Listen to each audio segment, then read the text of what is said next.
हमारी मंशा प्रदेश के हर क्षेत्र को नई ऊंचाइयों हाइट पर ले जाने की है। अंग्रेजी के इस अक्षर HEIGST शब्द के हर अक्षर में विकास की अवधारणा के भिन्न भिन्न आयाम समाहित हैं। हाइट को छत्तीसगढ़ के विकास की अवधारण बताते हुए मुख्यमंत्री भूपेश बघेल ने प्रदेश का 21वां और अपनी सरकार का तीसरा बजट पेश किया। 97,106 करोड़ का बजट पेश करते हुए सीएम बघेल ने राज्य को कई सौगातें दी। हालांकि कोरोना के चलते पिछले साल के मुताबिक इस बार का बजट 1 लाख करोड़ से कम रहा, लेकिन इस बजट में किसानों का खास ध्यान रखा गया। बजट में कृषि जीवन ज्योति योजना के लिए 2,500 करोड़ का प्रावधान किया गया है। राज्य और राज्य के बाहर सी मार्ट की स्थापना होगी। कृषक मजदूरों के लिए नवीन न्याय योजना शुरू की जाएगी। मत्स्य पालन को कृषि का दर्जा दिया गया। नए सुरक्षा बल बस्तर टाइगर्स का गठन किया जाएगा। 119 नए अंग्रेजी माध्यम के स्कूल खोले जाएंगे। देश का पहला ट्रांसजेंडर पुनर्वास केंद्र खोला जाएगा। श्री राम वनगमन पथ के लिए 330 करोड़ का प्रावधान किया गया। दूसरी बेटी के जन्म पर मातृत्व कौशल्या योजना के तहत 5,000 दिए जाएंगे।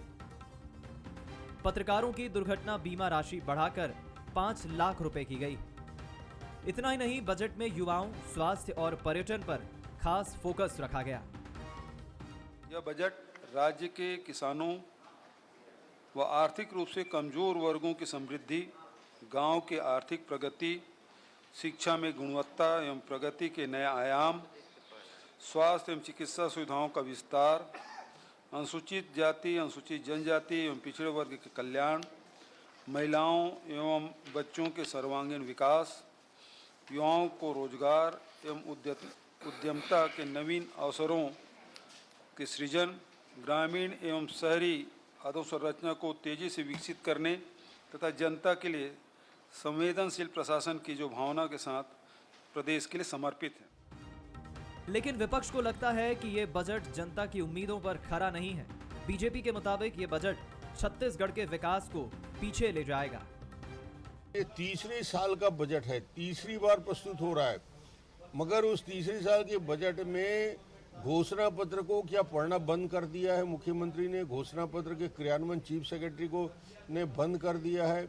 ना 2 साल के किसानों के बोनस की बात है, ना नवयुवकों के लिए 2,500 रुपया देने की बात है, ना डेवलपमेंट की बात है। मैं पूरे बजट को देख रहा था, किसान, युवा, महिला, कर्मचारियों के साथ बजट में एक प्रकार से मजाक है। पहली बार ऐसा देख रहे हैं कि बजट का साइज कम हो रहा है। मिला कि ये बजट विकास की अड़चनों डालने वाला बजट है।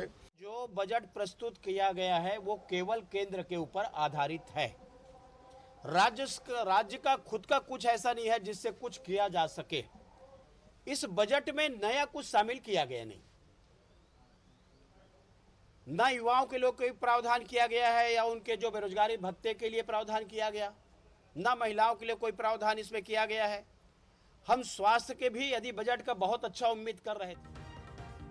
बजट में सीएम भूपेश बघेल ने कई छोटी बड़ी योजनाओं का जिक्र भी किया जो आगामी वक्त में छत्तीसगढ़ में साकार होंगी। सीएम ने इस बजट के जरिए राज्य के हर तबके को कुछ ना कुछ देने की कोशिश की है। अब देखना होगा कि इस बजट प्लान को राज्य सरकार किस तरह अमली जामा पहनाती है।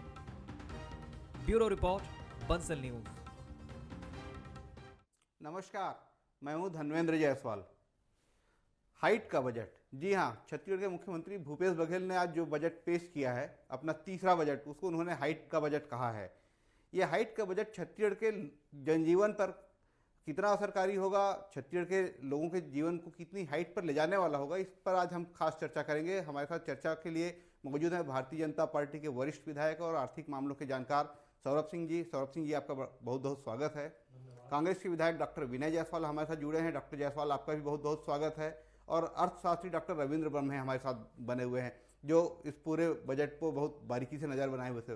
डॉक्टर ब्रह्म, आपका भी बहुत बहुत स्वागत है। सबसे पहले मैं सौरभ सिंह जी के पास ही जाऊंगा। सौरभ जी, इस जो बजट है जिसको मुख्यमंत्री भूपेश बघेल ने कहा है कि ये ग्रामीण अर्थव्यवस्था को हाइट देने वाला होगा, यहाँ के यहाँ के लोगों के जनजीवन में एक नई ऊंचाई लाने वाला है। किस तरह से देखते हैं मुख्यमंत्री के इस दावे को?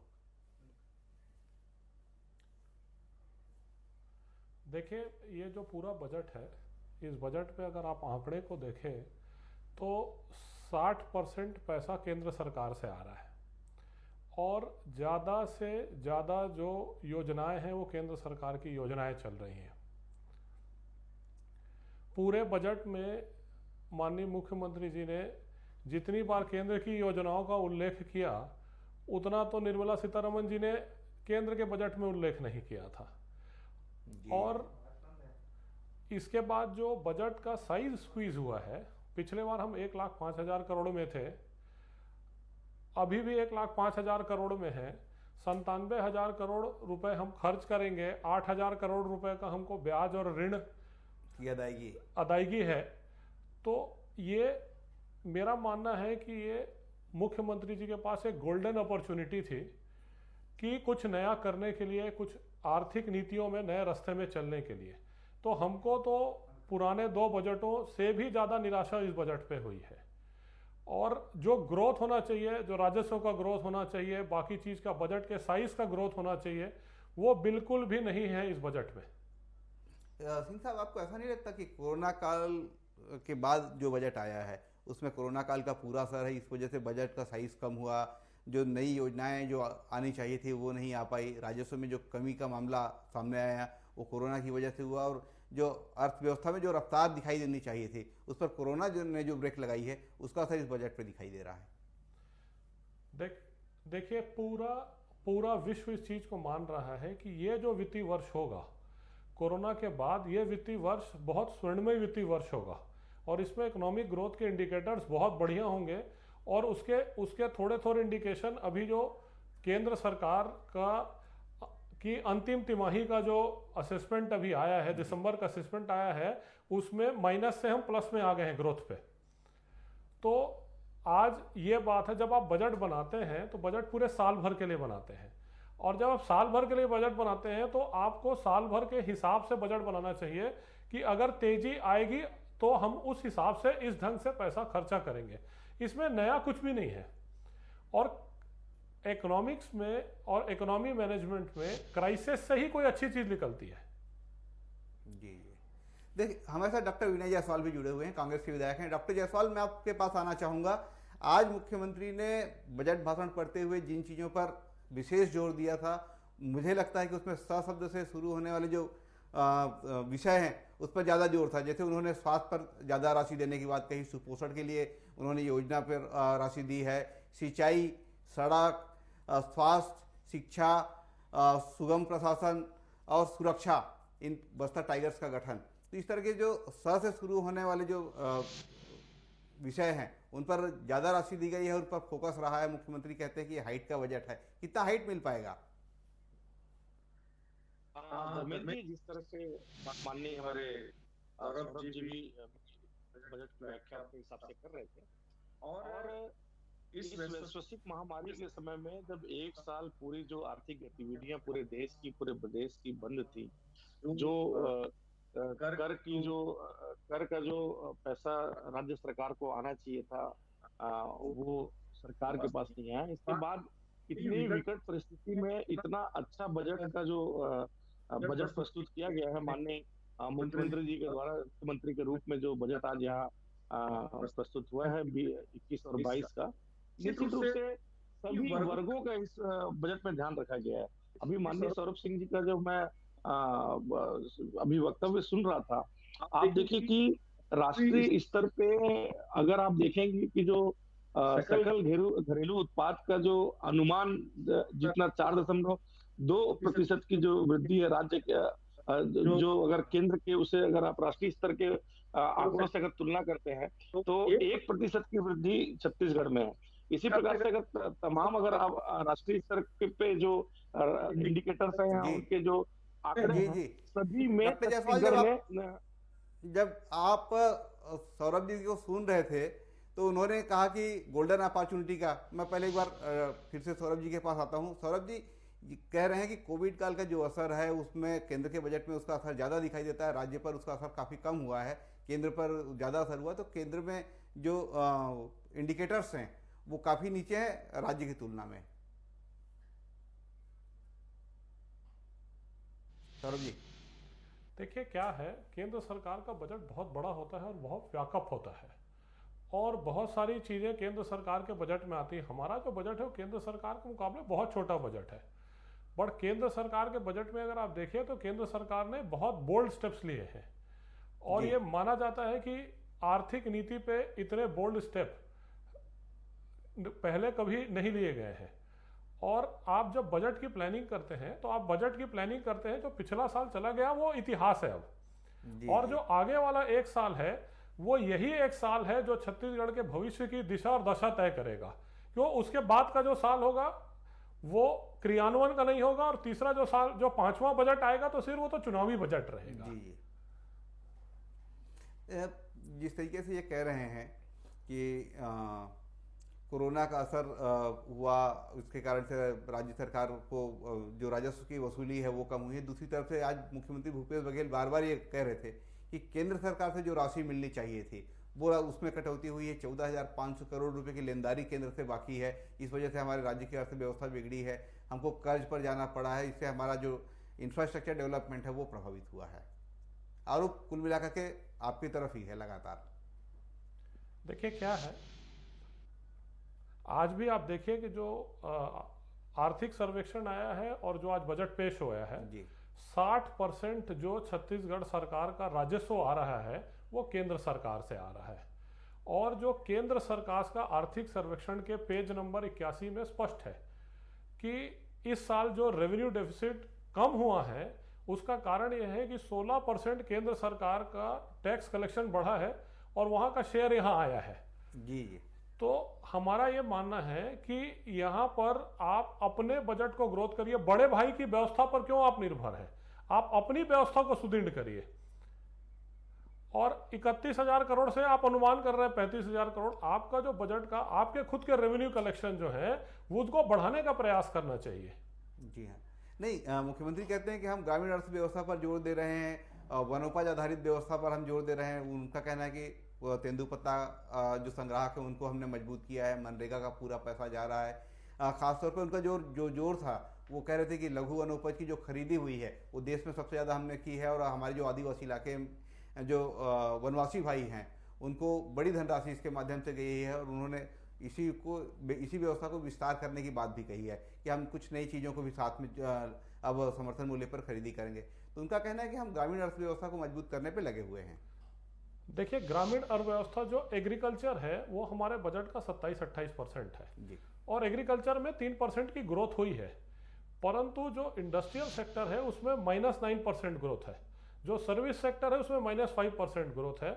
और एग्रीकल्चर और सर्विस सेक्टर, अगर मैन्युफैक्चरिंग को और सर्विसेज सेक्टर को जोड़ा जाए तो 75%, लगभग 75% हमारी इकोनॉमी का वो दो सेक्टर है जहां पर ग्रोथ नहीं है।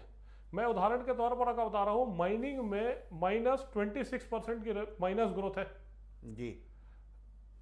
तो जब -26% की ग्रोथ होगी तो आपका राजस्व कहां से बढ़ेगा? इसके लिए भी दोस्त केंद्र सरकार को लगातार दी जा रही थी। डॉक्टर रविंद्र ब्रह्मे हमारे साथ जुड़े, मैं उनसे टिप्पणी लेना चाहूँगा। डॉक्टर साहब, जिस तरीके से आज मुख्यमंत्री ने बजट पेश किया, उन्होंने इसको हाइट का बजट कहा है, आप पूरा बजट देख रहे थे, किस तरीके से देखते हैं कि इससे प्रदेश की अर्थव्यवस्था में किस तरह से सुधार होगा या इसका असर किस तरीके से आने वाले साल में दिखाई देने वाला है? डॉक्टर ब्रह्मे। निश्चित रूप से जैसे आपने कहा कि जो 6 बिंदु थे इनके बजट में, जिसको कि उन्होंने हाइट से कहा है, GST उन्होंने कहा है, और यदि लास्ट टी को देखेंगे आप तो ये जो ट्रांसफॉर्मेशन है, ये चाह रहे हैं कि हम जो ट्रांसफॉर्मेशन की पॉलिसी जो होगी, जो छत्तीसगढ़ की इकोनॉमी को कैसे ट्रांसफॉर्म करेंगे, उसके लिए जो है उन्होंने जो 5 पॉइंट बताए हैं, जिसमें कि आपका जो है समग्र विकास को लेकर है, फिर जो है एजुकेशन है, फिर इंफ्रास्ट्रक्चर है, गवर्नेंस और हेल्थ। तो ये चीज इन्होंने अपने बजट में हाईलाइट की है इसको लेकर, और बहुत सारी इसमें बातें हैं। पर ये आप देखेंगे कि इसमें जो नई बातें, इनकी जो प्रमुख योजनाएं तो ये बोल ही रहे थे, जो जैसे ग्राम स्वराज योजना है या गोधन न्याय योजना है या राजीव गांधी न्याय योजना है, इन सब की बात है इसमें। पर इसके साथ दो चीज इन्होंने जी हाँ। खास रखी है जो लॉन्ग रन में कुछ इकोनॉमी में इम्पैक्ट डालेगा। वो एक तो ये है कि जो इन्होंने रूरल इंडस्ट्रियल जो है पार्क की बात कही है कि यदि वो बनते हैं तो रूरल इकोनॉमी को उससे बड़ा सपोर्ट मिलेगा, खासकर जो हमारे जो कृषक जी हैं और जिन और दूसरे जो ग्रामीण क्षेत्र में यदि कोई एंटरप्रेन्योरशिप करना चाहते हैं तो उनके लिए एक अच्छी अच्छी बात होगी। और दूसरी जो चीज इन्होंने कही है कि जो छत्तीसगढ़ के जो प्रोडक्ट है उनकी ब्रांडिंग करने के लिए जो बात कही है कि जो एक सी मार्ट का इन्होंने कंसेप्ट दिया है कि हम इसको राज्य में और राज्य के बाहर भी इसकी सी मार्ट स्थापना की बात। करेंगे। जी हाँ, सी मार्ट की। तो ये एक इन्होंने दो चीजें इस पे कही हैं। इसके अलावा बहुत सारी इसमें अन्य घोषणाएं भी हैं, एजुकेशन को लेकर है, हेल्थ को लेकर है, और जैसे इन्होंने कहा कि पूरे 6 पॉइंट हैं इंफ्रास्ट्रक्चर को लेकर है। तो ये मैं कहूंगा, पर एक इकोनॉमिस्ट के रूप में मैं देखूंगा कि आखिर ये कितना एक्सपेंडिचर कर रहे हैं, कि इकोनॉमी को यदि ये बढ़ाना चाह रहे हैं, ट्रांसफॉर्म करना चाह रहे हैं, तो कितना इनका इन्वेस्टमेंट है। यदि आप देखें तो कैपिटल एक्सपेंडिचर इनका क्या हो रहा है, तो यदि वो पूरा देखेंगे तो ये लगभग जो है 14% है, और रेस्ट जो है 86% इनका जो है जी रेवेन्यू जी एक्सपेंडिचर है। तो आप समझ सकते हैं कि जो केंद्र सरकार का भी लगभग जो बजट था वो 15% उसमें कैपिटल एक्सपेंडिचर था, और राज्य भी यदि 14% कैपिटल एक्सपेंडिचर रख रहा है, तो ये एक इस समय में, जबकि जी इकोनॉमी जो है कि एक विपरीत समय में इकोनॉमी है, और इस समय ये बजट आया गया है, तो इसको हम इस संदर्भ में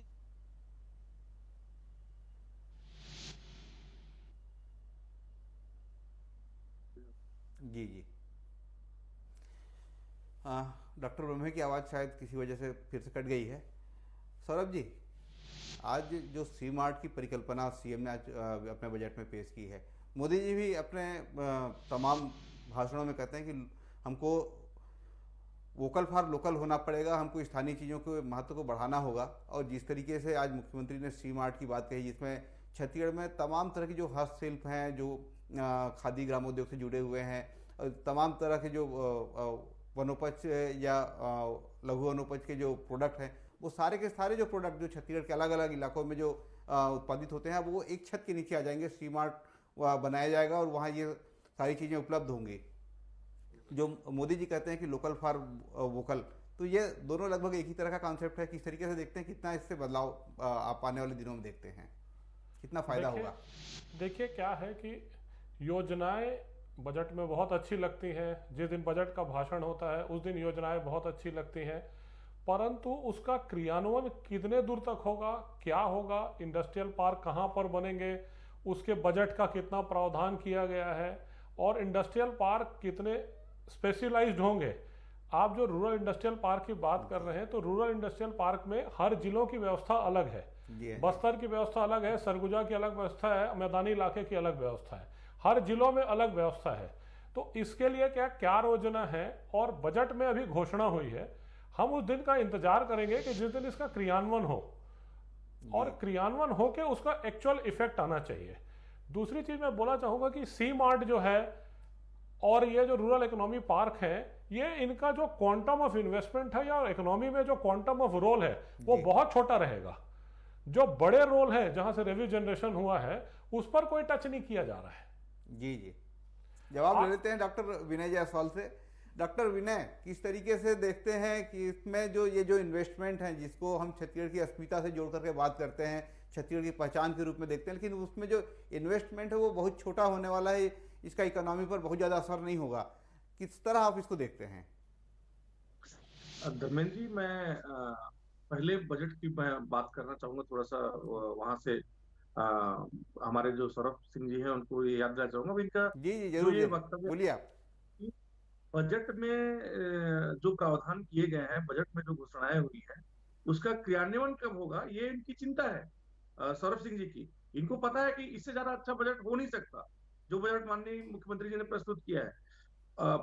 रमन सिंह जी, पूर्व मुख्यमंत्री, पहले बजट के भाषण में जब किसान न्याय योजना की बात की गई थी, किसानों का कर्जा माफ करने की बात किया गया था, तो उनको मैं सुना था, वहां मैं भी मौजूद था, उस सदन में मौजूद था, सौरभ सिंह जी भी मौजूद रहे होंगे। वो एक बात उनका था कि इतना बड़ा वित्तीय प्रबंधन कैसे हो सकता है, किस तरह से इसका क्रियान्वयन हो पाएगा।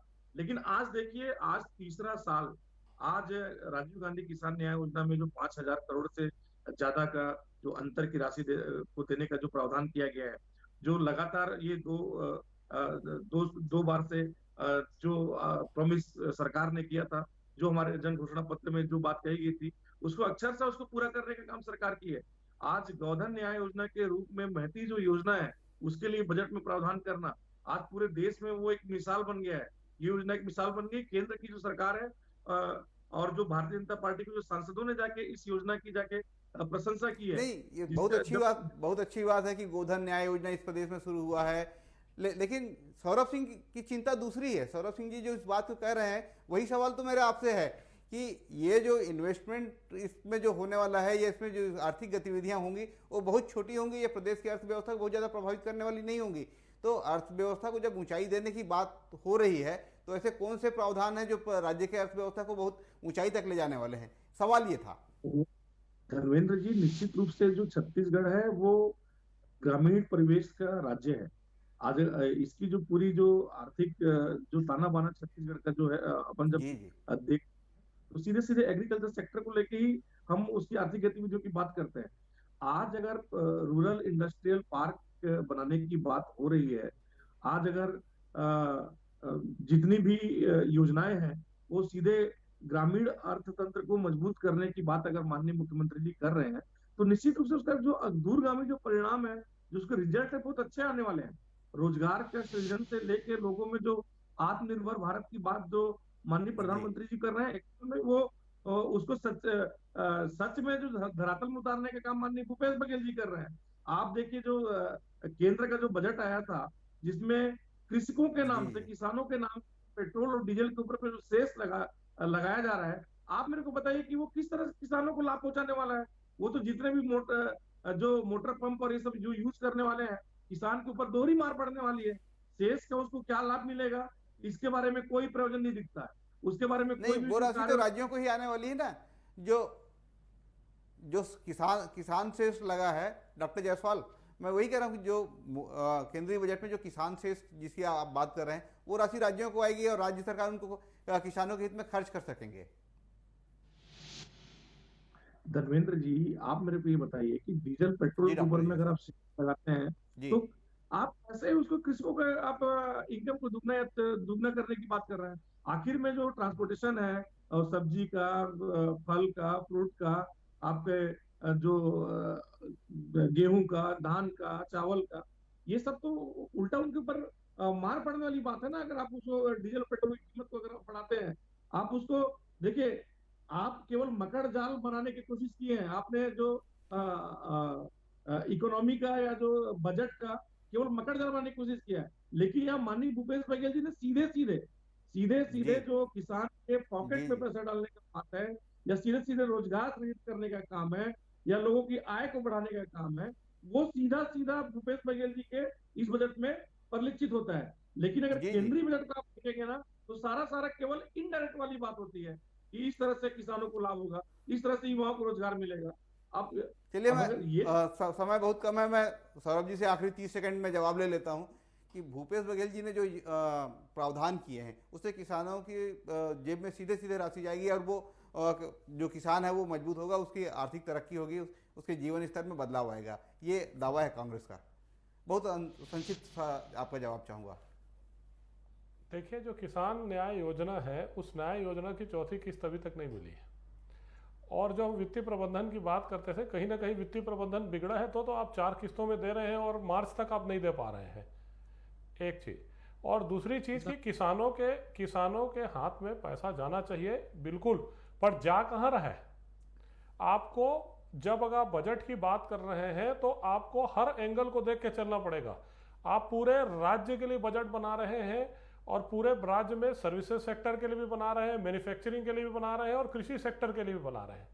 सारे चीज की पिक्चर को आपको एक होलिस्टिक उसमें एंगल से देखना पड़ेगा। तो चलिए, हम विश्वास करते हैं कि मुख्यमंत्री ने जब हाइट की बात कही थी, तो उसमें जो पहला एज था उसमें हॉलिस्टिक डेवलपमेंट की ही बात कही थी, यानी समग्र विकास की बात कही थी। उनका यह भी दावा है कि जो मैन्युफैक्चरिंग सेक्टर में जो ग्रोथ माइनस में है, वो केंद्र सरकार के जो आंकड़े उससे कम है। सर्विस सेक्टर में राज्य में 5% प्लस में ही है, और एग्रीकल्चर सेक्टर में तो हम नेशनल एवरेज से काफ़ी आगे हैं। उन्होंने जो प्रावधान किए हैं, उसका असर आने वाले दिनों में जब इस बजट का क्रियान्वयन शुरू होगा, 1 अप्रैल से ये बजट जब लागू होगा, तो उसका क्रियान्वयन शुरू होगा और उसका असर उसके बाद दिखाई देगा। उम्मीद की जानी चाहिए कि जिन चीज़ों को लेकर के मुख्यमंत्री ने विशेष तौर पर जोर दिया है, खासतौर पर छत्तीसगढ़ी अस्मिता को स्थापित करने के अलावा सड़क, शिक्षा, स्वास्थ्य, सिंचाई और सुरक्षा को लेकर के उन्होंने जो बड़ी राशि रखी है, उसका असर राज्य में आने वाले दिनों में दिखाई देगा। आज के लिए बस इतना ही। हमारे साथ जुड़े सौरभ सिंह जी और डॉक्टर विनय जायसवाल, आप दोनों का बहुत बहुत धन्यवाद। नमस्कार।